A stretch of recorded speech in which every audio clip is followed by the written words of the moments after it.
wirarakaye gusa ibintu byose bikarimbuka. Imeze nk'umugabo wahemukirwa n'umugore akica n'abana, akica n'imbeba yo mu nzu, akica n'inkoko n'imbaragasa byose. Mbega Imana! Waba ubizi waba utabizi, waba ubyemera waba utabyemera, Uwiteka Imana nicyo kimana kibi kigeze kibaho mu bigirwamana cyangwa mu bisengwa byose. N'abavuga ko bazajya mu ijuru, hari igihe muzajyayo musange yataye umutwe nk'uko ahangaha tugiye kubibona, n'ubundi namwe izabahinduka nk'uko yagiye ihinduka abandi. Ishobora kuguhinduka nk'uko yahindutse Yobo, ishobora kuguhinduka nk'uko yahindutse Uza, nk'uko yahemukiye n'abandi nawe yaguhemukira. Na Mose ntiyamugejeje mu gihugu cy'isezerano. Mbese iyi ni Imana nyabaki? Kuri kuraryama ariko turavuga ntituguhisha, ukuri gutwika nk'umuriro ariko kugira umumaro. Ibyanditswe benshi barabivuga ariko barafite ukuri kwacyo.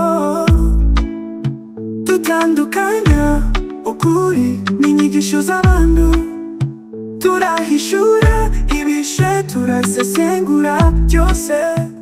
Ukuri kurajyana ntitukutinya. Iyi ni Ukuri Kuryana official. Tugiye gusesengura ibikorwa 10 bigaragaza uburyo Imana yo muri Bibiliya ari Imana itagira imbabazi, Imana itagira urukundo, Imana itagira kwihangana na gatoya.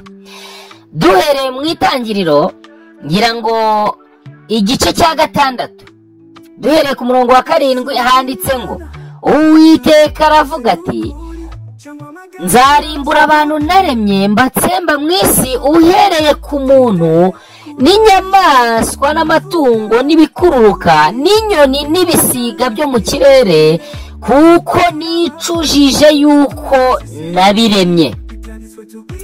Hano handitse ko Imana ubwayo nubwo bayibeshyera ko iticuza, nayo ubwayo yarabyivuye ngo nicujije icyatumye mbirema, nzabirimbura byose. Nyamara hejuru havuga yuko abantu ku murongo wa mbere abantu batangiye kugwira mu isi, ni ikibazo yari ifitanye n'abantu, kuko Imana ubwayo yivugiye yuko abantu bari bamaze kuba babi cyane, ndetse no kwibwira ko imitima yabo itekereza ari kubi gusa iteka ryose. Ariko irangije iravuga ngo nzarimbura abantu naremye mbatsembe mu isi, uhereye ku muntu n'inyamaswa n'amatungo n'ibikururuka n'inyoni n'ibisiga byo mu kirere, kuko nicujije yuko nabiremye. Mbese ya Mana yanyu iricuza? Mbese ya Mana yanyu ishobora gufata icyaha cy'umuntu ikagihora n'umunyorogoto, ku buryo n'inyoni n'igisiga n'imbeba n'umuserebanya birimburirwa ko umuntu yakoze icyaha? Mbese Imana yanyu muvuga yuko igira urukundo, mushingiye kuki? Ko bigaragara nayo ubwayo ko itabasha no kwihangana ndetse nicuza. Bivuze ngo iyi Imana yanyu yo muri Bibiliya irahuzagurika.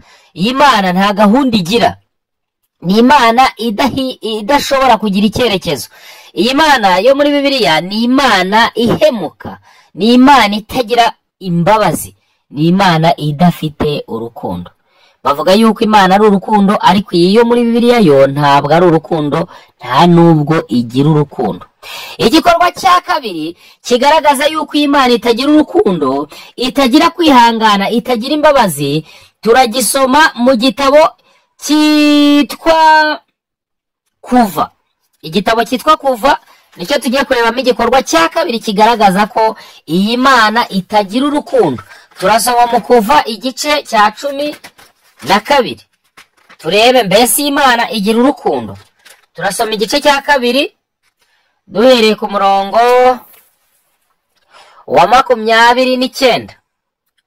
Mu gicuku Uwiteka yica abana b'imfura bose bo mu gihugu cya Egiputa, uhereye ku mfura ya Farawo wicara ku ntebe y'ubwami, kugeza ku mfura y'imbohe mu kazu k'ibwina n'uburiza bw'amatungo bwose. Mbega umugome, mbega umuhemu, mbega Imana mbi! Mu byiswe Imana byose ntihigeze habaho Imana mbi nk'iyi ngiyi yo muri Bibiliya. imana yo muri bibiliya yitwikiriye ijoro kubera ko itari iri kumvikana na farawo, yica imfura zose zo mu Egiputa n'uburiza bwa buri kintu cyose uhereye ku mfura ya farawo wicara ku ntebe y'ubwami, ndetse ngo n'uburiza cyangwa se n'imfura y'umuntu ufunze uri muri gereza mu kazu k'ibwina, n'uburiza bw'amatungo bwose. Mbega imana y'umugome, mbega imana itagira imbabazi, mbega imana ihora abantu icyaha batakoze, mbega imana idakwiriye kwizerwa, mbega imana mbi. Iki ni igikorwa cya kabiri, ndetse hari amasomo menshi agaragaza ibyo bintu, ariko twafashe makeya. Namwe musanzwe mubisoma muzasesengure. Iyi mana nta gahunda, iyi mana nta cyerekezo, nta direction igira. Iyi mana irahinduka. Mbese abantu muvuga ko muzajya mu ijuru, mugezeyo mugasanga yataye umutwe imeze nk'uku yari imeze iki gihe, ubundi mwabana nayo mute? Mbese kuki muyizeraho ibintu biramba kandi bigaragara yuko nta cyerekezo igira? Tugiye kureba igikorwa cya gatatu kigaragaza ko iyi mana itagira gahunda, nta murongo igira. Iyi ni imana yakoze igikorwa kibi cyane kiri mu gitabo cyitwa Gutegeka kwa kabiri. Turahera ku murongo wa 10 reka turebe Gutegeka kwa kabiri. Dusome Gutegeka kwa kabiri igice cya 20 umurongo wa turebe umurongo wa 16. Turebe mbese imana yanyu ni imana bwoko ki? Handitse ngo mu gice cya 20 umurongo wa 16, wumve kuntu iyi imana yanyu ari imana abantu bahisemo kuyoboka iyi imana bafite ibibazo bikomeye cyane.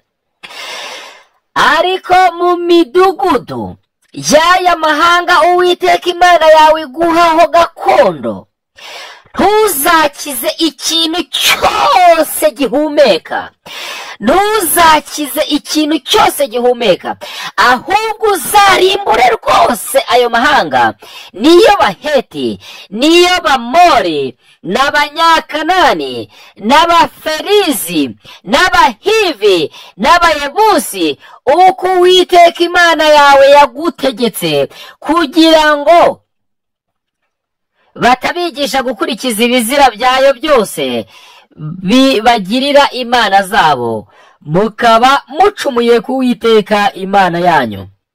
Igikorwa cya kane kigaragaza yuko nta mpuhwe, nta rukundo, nta mbabazi igira iyi mana yo muri Bibiliya, kiragaragara mu itangiriro ry'ibintu byose, aho bavuga yuko iyi mana ubwayo ariyo yibwiriye agamete, ibintu byose mbahaye biri ahangaha muri iyi ngobyi, muzabirya uko mushaka mwinezeze, nimwe mbihaye. Ni ukuvuga ngo biri mu itangiriro igice cya 2 uhereye ku murongo wa 4. Imana imaze kurema Adamu na Eva ibashyira muri Edeni, birababwira iti mujye muzirya uko mushaka uretse igiti kimwe cy'ubwenge bumenyesha icyiza n'ikibi, umunsi mwazire no gupfa muzapfa. Usomye igice cya 2 n'icya 3 ngo babayeho batarya icyo giti kugeza ubwo mu gice cya 3 iyitwa inzoka yaraje bazeveti, ese koko Imana yarababwiye ngo nimuzarye ku giti cyose cyo muri iyi ngobyi? Eva arayisubiza ati ibiti byose byo muri iyi ngobyi. Turi gusoma igice cya 3 uhereye ku murongo wa 1. Uwo mugore ku murongo wa 2 arayisubiza ati imbuto zose z'ibiti byo muri iyi ngobyi twemerwa kuzirya uko dushaka, keretse igiti kimwe cyo muri iyi ngobyi n'icyo Imana yavuze ati nimuzaziryeho nimuzakoreho mutazapfa. Inzoka ibwira uwo mugore ku murongo wa 4 iti gupfa nimuzapfa, ahubwo ntimuzapfa, kuko Imana izi yuko umunsi mwaziriye amaso yanyu azahweza cyangwa se azahumuka mukamera nk'Imana. Uwo mugore abonye yuko icyo giti ari gifite ibyo kurya byiza kandi ko ari iki gikundiro cyo kwifuriza umuntu kumenya icyiza n'ikibi, nyine arasoroma ararya, maze ashyira n'umugabo wari kumwe nawe arazirya. Ku murongo wa 7 w'igice cya 3 amaso yabo bombi arahumuka cyangwa se arahweza, bamenya yuko bambaye ubusa, bidodera ibibabi by'ibiti baremamo ubucocero. Mbese urabyumva?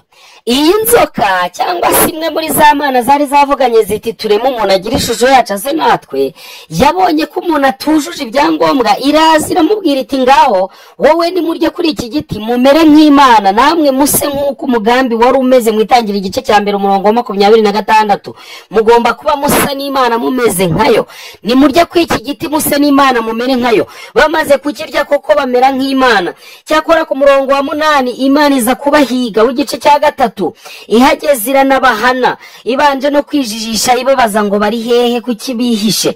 Nyamara ku murongo wa 22 icyateye iyo mana ishyari, ikigaragaza ko itagira urukundo, handitse ngo Uwiteka Imana iravuga iti dore uyu muntu none wahindutse nk'imwe yo muri twe kubwo kumenya icyiza n'ikibi, none atarambura ukuboko agasoroma kuri cya giti cy'ubugingo akarama iteka. Nicyo cyatumye Uwiteka ku murongo wa 23 akura wa muntu muri Edeni, aramwirukana, aramubuyereza, aramwangaza. Nyamara se niba koko nta mugambi mubi wari uri inyuma, kubera iki Imana yari yabahishe icyatuma bamera nkayo? Mbese kubera iki yagize ishyari ngo bameze nkayo kandi n'ubundi barabaremye bashaka ko bamera nkayo? Reka iki tugisimbuke. Iki cyari igikorwa kigaragaza nanone ubundi bugome, cyari igikorwa cya 4. Tujye ku gikorwa cya 5, igikorwa kitarangwamo impuhwe n'imbabazi na gakeya, kiri mu Bacamanza. Mu gitabo cy'Abacamanza niho tujye kureba ibintu bibi cyane. Mu gitabo cya Samweli, abayo tureba igitabo cya Samweli, turebe mbese iyi Mana koko kubera iki mbese ubundi itagira imbabazi, kubera iki itagira impuhwe, kubera iki itagira urukundo, kubera iki bayibeshyera ubundi. Mu gitabo cya Samweli turebe mu gitabo cya 2 cya Samweli, mbese iyi Mana harya igira urukundo gute, itababarira, Imana itagira impuhwe, Imana itagira imbabazi. Turasoma mu gice cya 6. Ni igitekerezo giteye n'agahinda, ni igitekerezo umuntu ugira amarira hafi cyamuriza. Mu gice cya 6 habaye ibintu bikomeye. Isanduku yitwa y'Imana ngo yari yarajyanywe n'abanyamahanga barayinyaga, maze bamaze kuyijyana barayitwaye Abisirayeli n'Abafilisitiya bari barayitwaye. Ariko mu gihe cyo kuyigarura byari ibyishimo bikomeye cyane, ku buryo abantu bagiye bayibyinira, ndetse bavuga ko na Dawidi yabyinnye umwami, birinda ubwo imyenda ivaho arakomeza arabyina yambaye ubusa. Ariko mu gice cya 6 uhereye ku murongo wa 6 bageze ku mbuga ihurirwaho ya Nakoni, uza arambura ukuboko kuramira isanduku y'Imana, kuko inka zari zitsikiye, inka zari zihetse iyo sanduku zaratsikiye. Maze isanduku igiye kugwa hasi, umugabo umwe mu bari bashimishijwe nuko iyo sanduku igaruwe, arasimbuka kugira ngo aramire iyo sanduku idakora hasi cyangwa ikangirika. Maze uburakari bw'Uwiteka ngo baramukongerezwa, Uwiteka mutsindaho. Uwiteka yica uza kubera urukundo yaragiriye isanduku ye, kubera ko yaragiye gukora igikorwa cyiza cyane cyo kuramira isanduku. Ibyo byonyine bituma Uwiteka ngo umujinya umuzamukamo, uramutokomberamo, aramwica. Iki ni igikorwa cya 5 kigaragaza ubugome n'ubuhemu no kutagira urukundo kw'iyo Mana. Reka dusimbuke nanone tujye mu gitabo cyitwa Itangiriro igice cya 19, turebe ikindi gikorwa cya 6 kigaragaza ubugome bubi cyane. Itangiriro igice cya 19, igice cya 19 turebe mbese kubera iki ubundi bavuga yuko Imana ifite urukundo kandi ari umugome gica utagira imbabazi na nkeya. Hano hari igice kivuga ngo abamarayika bagera i Sodomu, abaho bashaka kubagirira nabi. Ahangaha haragaragaza igitekerezo cy'uburyo abamarayika baje i Sodomu baje kureba uko hameze. Maze umurongo wa 15, bukeye mu gitondo b'abamarayika baraza batera Loti umwete bati haguruka ugende. Ikintu nshaka kuvuga ahangaha ni igitekerezo cy'Isodomu n'i Gomora, aho Uwiteka muri iki gice cya 19 cyose we yateje umuriro uteye ubwoba. Uhereye ku murongo wa 23, Loti agera i Sodomu izuba rirashe, maze Uwiteka gusha kuri Sodomu n'i Gomora amazuku n'umuriro bivuye ku Uwiteka mu ijuru. Uwiteka mu ijuru burya hava umuriro n'amazuku biteye ubwoba, atsemba iyo midugudu yose na cya kibaya cyose n'abatuyemo bose n'ibyameze ku butaka. n'ibyameze ku butaka byose byararimbuwe kubera uyu mujinya w'umuranduranzuzi, uyu mujinya utagira igaruriro. Nuko Isodomu n'i Gomora muzabisome neza murebe. Ikintu cya karindwi gikomeye cyane nanone giteye agahinda, giteye umubabaro, ni ikintu kiri muri Yobu igice cya mbere, aho Uwiteka bavuga ngo abana b'Imana baje gushengerera na Satani azamo. Maze Uwiteka Imana ibaza Satani iti mbese uvuye hati? Mvuye gutambagira isi no kuyizereramo. Maze Imana ibaza Satani iti mbese witegereje umugaragu wanjye Yobu ko nawe uhanye nawe mu isi, wubaha Imana akirinda ikibi? Maze Satani iti ariko ubundi se atabikora? Wamuhaye ubutunzi, wamuhaye urubyaro, wamuhaye iki rimwe kabiri gatatu, avuga ibintu byinshi yamuhaye. Maze Imana iravuga ati reka nkwereke utuntu twikorera, wowe ugenda ubimwake byose turebe wa mugani. Imana na Satani bapanze gukinira kuri Yobu no ku buzima bwe no ku mutungo we. Maze Satani aragenda mwaka ibyo yari atunze byose. Yobu yageze ubwo avuga ati Imana naho yanyica. Muzasome igitabo cya Yobu niba mutaragisomye. Nzakomeza nyizere nyiringire. Maze birangira Yobu yanze kuva kuri iyo Mana. Satani subirayo. Maze Imana irayibaza ati waramubonye Yobu ko akaze? Aranyizera cyane. Maze aravuga ati erega burya umuntu ibyo atunze byose yabigura ubuzima bwe. Erega buriya ubugingo nibwo bukomeye, kuva waramwatse ibyo atunze wakoze se ku mubiri ukareba.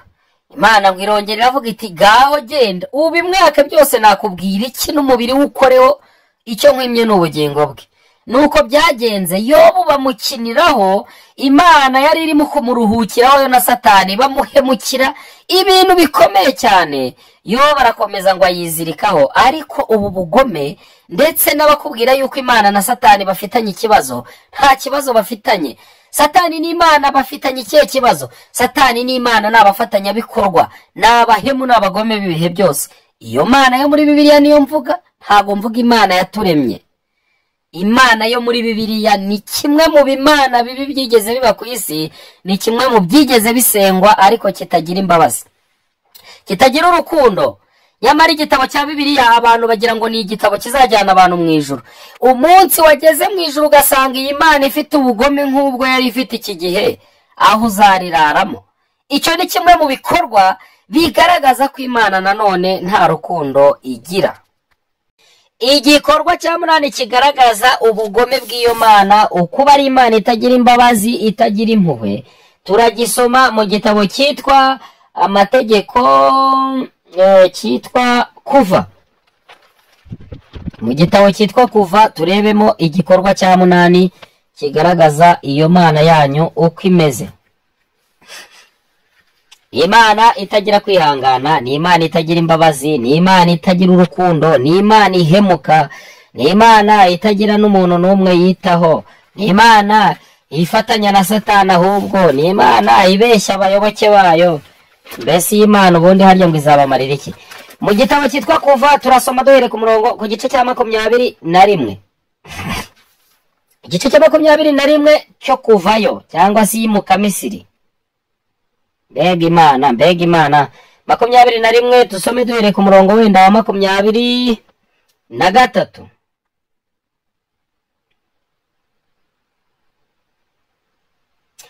Dusoma umurongo wa 22. Kandi abantu nibarwana bakababaza umugore utwite akavanamo inda, ariko ntagire ikindi aba, ntazabure kuriha icyo umugabo w'uwo mugore amurihishije cyose, azarihe nk'uko abacamanza bategetse.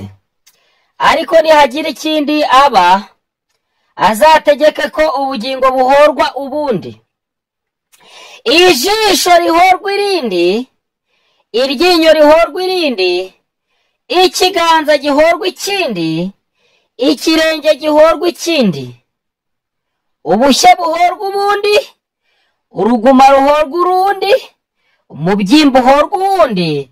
Umuntu nakubita umugurano we w'umugabo cyangwa w'umugore akamumena ijisho, amuhe umudendezo kuko amumennye ijisho. Mbega Imana mbi! Umucakara cyangwa umugurano burya mutazi iby'ubucakara tuzabivugaho, tuvuge naho bihuriye n'iyi Mana n'ikintu abazungu babikoresheje. Burya ubucakara ni igikorwa cy'iyi Mana niyo yakizanye, ngo umuntu namena ijisho ry'umucakara we cyangwa umugurano we azahita amuha umudendezo. Bivuze ngo kugira ngo ubone umudendezo wagombaga kuhasiga nk'ijisho. Ngayo amategeko y'Imana yanyu. Ngiki gikorwa cya 8 kigaragaza yuko iyi Mana atari Imana ifite icyo yamarira abantu. Niba ugira ngo ndakubeshya ukaba wasomye ibyabaye kuri Uza, uretse ubukiri gitwa n'ibindi bintu baza bakubeshya, reka dusome mu gice cyitwa kubara wumve. Mu gice cyitwa kubara wumve. Igitabo cyitwa kubara. Iyi Bibiliya Uza ni yakoreye iyo Mana, nimubonye icyo yamuhembye. Reka turebe n'undi mukozi wayo. Mu kubara igice cya 20. Kubara cyangwa si barura igice cya 20. Mbese Imana harya iyi Mana ngo bizagenda bite? Igice cya 20 wenda dusome umurongo wa 12. Igice cya 20 dusome umurongo wa 12.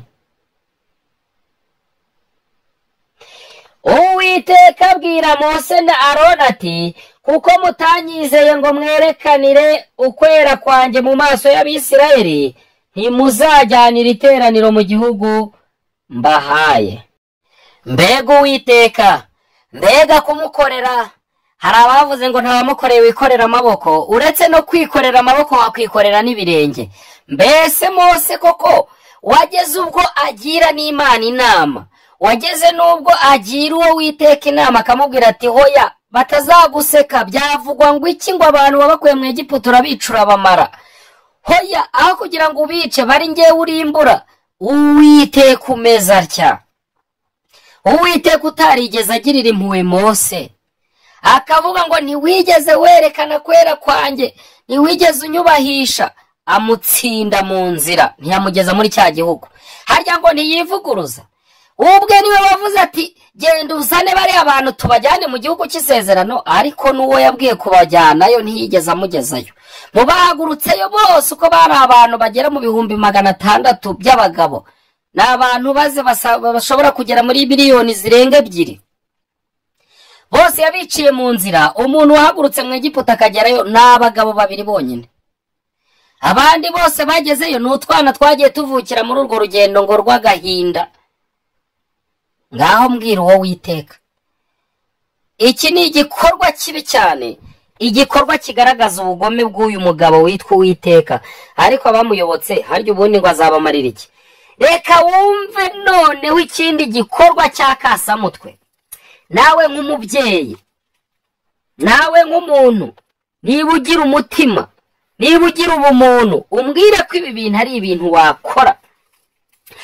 Uwiteka umugabo umwe yaramubwiye ati, Mana ndakwinginze dore ngiye ku rugamba, ngiye kurwanirira abantu bawe, ningerayo nkavayo n'abarutse amahoro, ikizasohoka mu nzu yanjye cyose nzahita nkigutambira nkitabaruka nkagera mu rugo, nkagera hafi y'iwanjye, ikintu kizasohoka bwa mbere. Uyu mugabo yarazi yuko hazasohoka ikintu rwose kizashimisha Uwiteka, kandi koko niko byagenze. Ati nzahita nkiguturaho igitambo gikongorwa n'umuriro, kubera ko yari ari kuvuga ati Uwiteka naramuka ntabaye ni koko nzabikora. Maze aragenda aratsinda koko nk'uko byari bimeze.